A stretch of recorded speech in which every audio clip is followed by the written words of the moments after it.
Today we're going to be testing out the last two Clean by Pan products that I haven't tried yet. So we have Panel Prep Spray and we have Spray Polish. These were products that I purchased. They were not sent for me for free, not being paid for my review, anything like that. I have this old junkyard hood. It's from a Hyundai. It's black. And we're going to clean it off here. I've got a puffle. And we're going to be trying this polish out. We're going to be seeing how does it sling, how does it clean, what's its working time like, all of that. How do I like it? How does it compare to DIY Detail, because it has a sprayer on it and everybody wants to know. I don't normally do A to B's with tape and all that, but I'm going to here because I don't care about this hood. And generally I don't, because I don't want to leave a bunch of lines on my hood.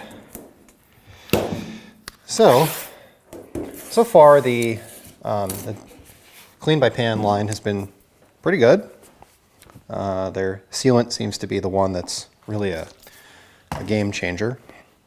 I'm just gonna move that out of the way because I want to make sure that I don't accidentally grab that panel prep. So the panel prep spray is a little on the streaky side, just initial impression. Little hazy. It feels a little hazy. If I kind of buff it with the cloth, it cleans up a little bit more, but it feels a little hazy, a little, not sure how best to describe it. We're going to use the Mirka here. Let me zoom in on this A to B. All right. So I do always like to talk about the products that I'm using. So off camera here, I have a ScanGrip Multi-Match 3 Connect using a Milwaukee battery. It's my favorite current detail light because it provides a good area of coverage. It's got great brightness, as you can see, and it also uses the Milwaukee batteries, which I feel are the best batteries in the industry, and I have a bunch of them. So let me just spray the panel prep again so you can kind of see what I was talking about. We get a little bit of streaking, hazing, some streaks left behind. So not quite as good of cleanup as I'm usually seeing on like an Armor Detail Supply or something like that, which is, I want to say that's my current favorite panel prep. I also like Geon Prep and I like Eraser. I mean, panel preps are so similar that it's hard to get it wrong. So I just did one spray. As you can see, I've got a Rupes yellow pad. This is my Mirka polisher. Put this on the slowest speed. We'll dot this out and we'll just work through this panel here. Using the Mirka, I realized I could use a 5-inch for this, and I realize a lot of people do use 5 inches. I like how quiet this is and how easy it is to use, so I'm just choosing to use the Mirka. And I'm using the Rupes yellow pad because I think a lot of people use Rupes yellow pads, or at least have access to them, so they would understand you know, the familiarity to whatever pad of choice they normally use. So on the slowest speed, spread this out. I'm not really applying any pressure. Make sure we get in all these corners here so we get nice lines when we remove the tape. I'm going to turn the speed up to, that's going to be around 5,000 RPMs, and we'll just work it slowly across the panel.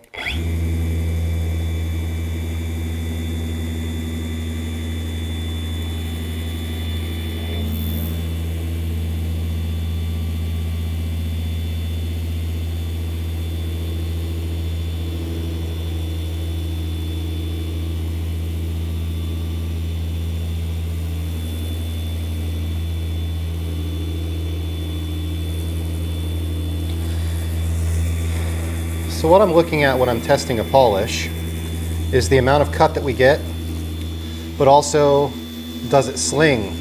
Does it dust? Does it dry up on my panel and leave a bunch of splotches? Is it easy to remove with a rag? Kind of all of those different things. Do we get good gloss? Do we need to go over it again with something else? Does it finish down well? Or does it require a finer polish or a pad change after the fact? You know, all of these things are important to me. So you can see that I'm on like pass number 5 right now. I'm moving a little fast, but the working time of this seems excellent. Even on, this is now pass number 6. It keeps working and working. So as far as the drying is concerned, it's not really drying up. It's just continuing to work. Now, I'm not in direct sunlight, so you might find that in direct sunlight, you have a different experience. But there we are. Now this hood was honestly really, really scratched up. But we got a fair amount of cleanup on these light scratches here. We're seeing, and there's a lot of pitting and a lot of other stuff in the hood, but like the gloss is excellent. I have no dust, no fling, no spray anywhere else. The rest of the hood is as it was before I polished it, right? The gloss enhancement is actually really good. I think that's kind of the key here. So if we look at this compared to this, it's a pretty drastic thing. So let me pull the tape there. We'll get you a nice tape line we could zoom in on.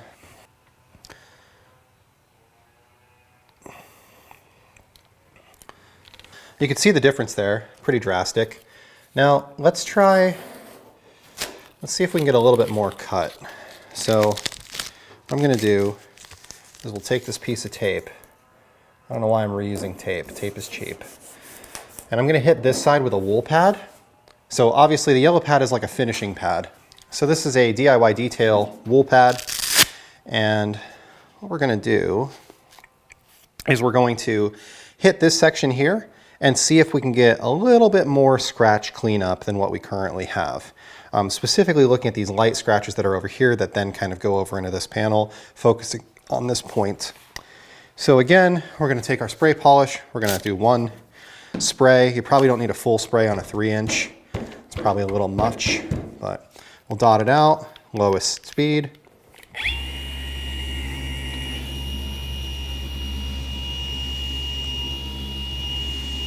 Okay, so we've got it spread. Let's crank up the speed.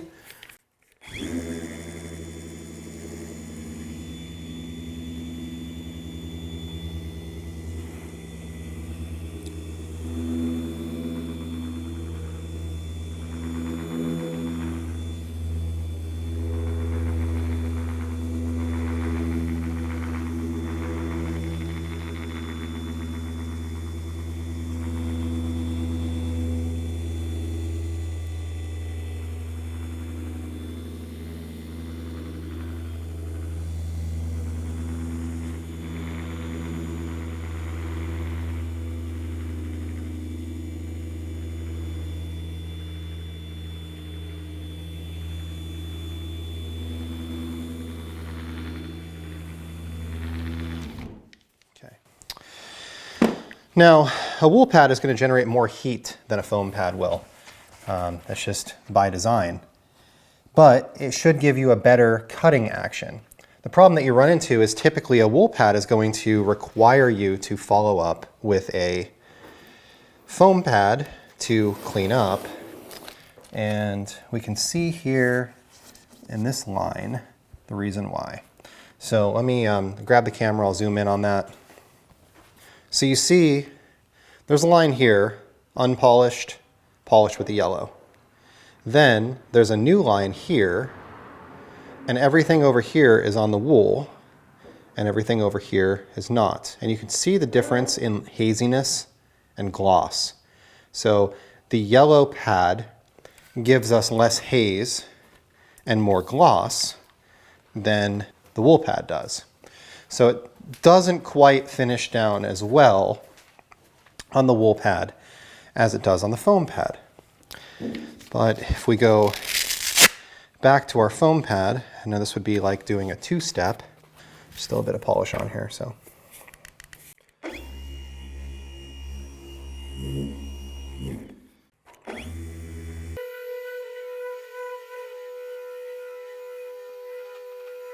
Now that line is gone. The gloss is back, and we can see that we got a much better cut here than we did here. So what does this all mean? Well, the pan polish is certainly effective. It honestly feels very similar to the gold standard polish. It doesn't have the scent. Gold standard smells really, really good. This, I didn't notice a scent. It does have one, but it's light. So the gold standard is a little bit more pleasant when you spray it. You definitely smell the scent and it's not overpowering. All right, so most of the section got 3 passes. Pass number 1, we did a yellow foam pad. And what we saw was we got a good amount of gloss, not a high amount of cutting, but a reasonable amount of cutting. So if you were trying to do a paint enhancement, a one-step correction, I think that this would be effective, and most people would look at the car and say, wow, that looks great, because most people that aren't detailers don't see every single scratch that is on a panel. When we switched to the wool pad, we got more cutting action. So, you know, obviously you get a little bit more cuts, you get a little bit less gloss, a little bit more haze. So that would be great for like scratch removal if you're spot checking some scratches or something like that. Like the Dodge Ram that I just did last weekend, if you watch those videos, there was a scratch from like a stick down the whole passenger door. So let's say I was doing that for a customer. Well, I could do the entire thing with a one-step on a yellow foam pad, but then something like that scratch I could hit as a spot with this first. So you run around the car, you hit a couple of the spots that are bad, and then go over everything with the yellow pad, and it finishes up really, really nice, and you get a nice gloss enhancement without taking off too much paint on the areas of the car that don't need a lot of paint removal. The wool cut more, as expected. It didn't finish down as good, as expected, but we got great working time regardless. So even though the wool pad is hotter, even though I did 5 passes, I didn't have any like spots that were baked into the paint or anything that was difficult to remove. Some polishes you end up spraying the panel wipe on the polish to like break it down so that you can wipe it off if you overwork it, and I didn't have any of that problem here. Now I am in my garage. It is sunny outside, but I am in my garage. It's about 75 degrees. The wool followed by the yellow was obviously the best by far. Better than the yellow followed by the yellow. The yellow followed by the yellow didn't have as much cut as the wool followed by the yellow, and we can see that in this line, this transition line that I made here. So we've got yellow followed by yellow, we've got wool followed by yellow, and here we definitely got more cut and more clarity at the end. It really just comes down to though what you're trying to achieve, right? Are you trying to achieve perfection? Are you looking for something that is absolutely perfect? Is this a brand new car that's about to go in for PPF and you want to get it to as good as it can possibly be because you know you're going to wrap the car in PPF and then you're going to see those scratches for the next 3 to 5 years until you remove and redo the PPF? In that case, you could definitely 2-step this. It would work very well. You could even go as far as doing a white foam pad as your final. If you're going to hit the entire thing with a wool pad up front, you might even get a little bit better finish. Jeweling pad obviously would work as well, like a waffle pad. But I think for a general detailer that's trying to do something simple on a car, you know, for a customer, a single spray on a yellow pad, it's a pretty drastic difference between the area that I hit and the area that I didn't hit in the overall gloss and clarity. It did smooth out some of the scratches. It definitely makes it so that at different angles you can't see them. It feels very clean. Doesn't feel like there's protection left behind, like it's squeaky. So that to me means that you would need to follow it up with protection, which most of us would be. It works really, really well. Is it going to be my go-to moving forward? Is it the best? I don't know. I don't think it's the best. It's hard to say because best is subjective, and depending on what you're trying to do, like it's not easy to.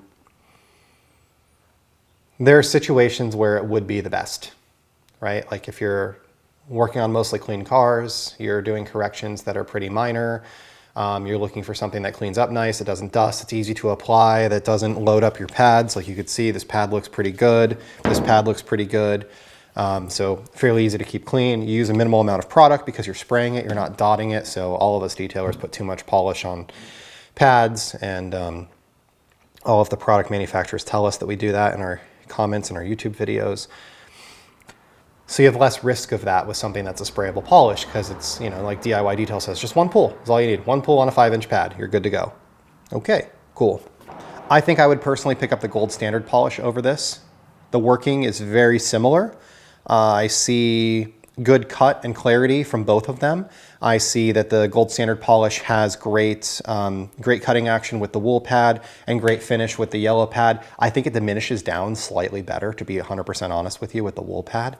But I really like the user experience. I like the smell of the gold standard polish a little bit better.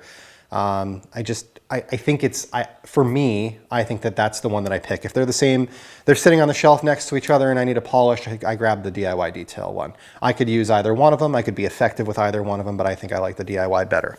If we get into like traditional polishing systems and comparing this to everything, to Zvizzer and Detail Co. and Rupes and 3D and Kosh Chemie and everything else, I think this has a place in my cabinet. Although, like I said, I would probably just have DIY detail and not have the clean bottle, just being, again, honest about that.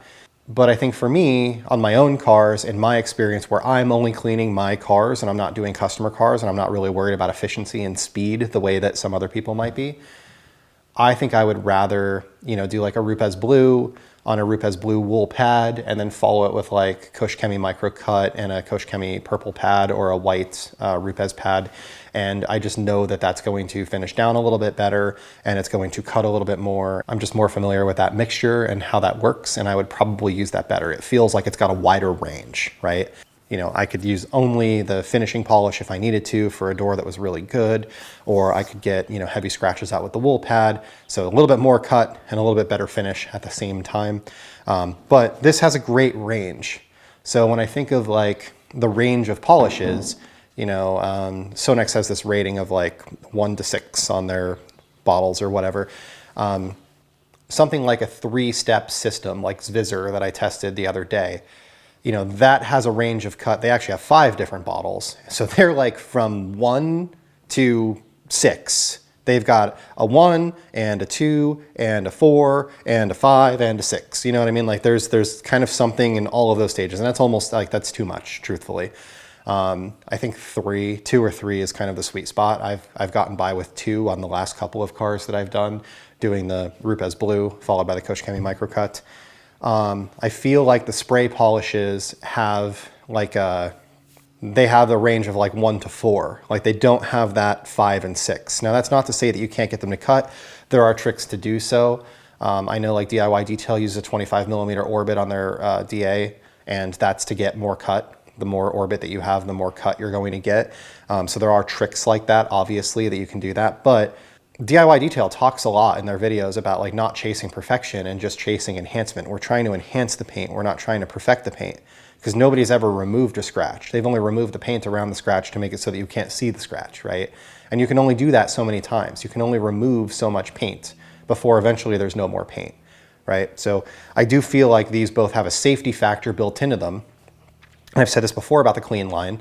I think that there's a safety factor built in here that you're not going to damage your vehicle if you misuse. If you follow the instructions, you're going to have a good experience. Most people are going to be really happy with it, but you don't have that risk of damage that you would with some of the more professional products that maybe have that wider range and are designed for people that have been using and testing and trying and taught to use these products for a long time.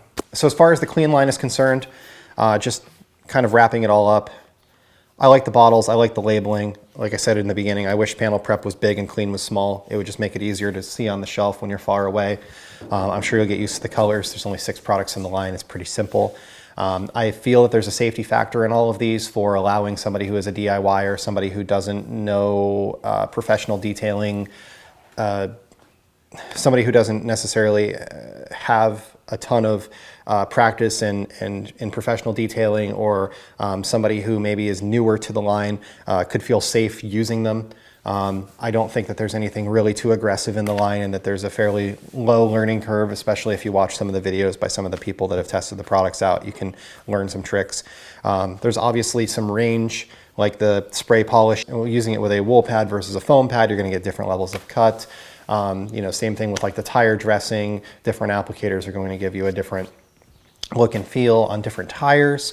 There's the possibility of diluting some things. The spray sealant though, like that's the one, like if you're asking me, hey, I'm looking at the pan line, I just want to grab one product, you know, what's the best product? What's the one that I have to try? I would say the spray sealant is really, really, really good, especially as long as you're not sensitive to smells and you're not going to use it inside. If you're going to use it inside, then I would say you probably want a little bit of ventilation, but you know, the rinseless isn't as good as Hero. It's very Hero-ish, but I like Hero better. It's an ADS product. The panel wipe, again, I like ADS's panel wipe better. I like CarPro Eraser better. I like Geon Prep better. I feel like they leave the surface a little bit less hazy, and they have a little bit better user experience. I know panel preps are very, very, very, very similar. Like of all of the products that we talk about in reviews, panel preps are the ones that are probably the most similar, but I got some streakiness using it, and I would probably just use one of those others instead. There isn't a dedicated wheel cleaner for pan. There isn't a dedicated tire cleaner for pan. It's a pretty simple lineup, but it all was effective. It all worked well, and I could use it on a regular basis. It could be a simple lineup for a DIY or for somebody trying to do a bunch of stuff at their house themselves, and not be a professional and not need to have 30 different products on the shelf. So that's all for today. Thank you for watching, and I hope you all have a great day.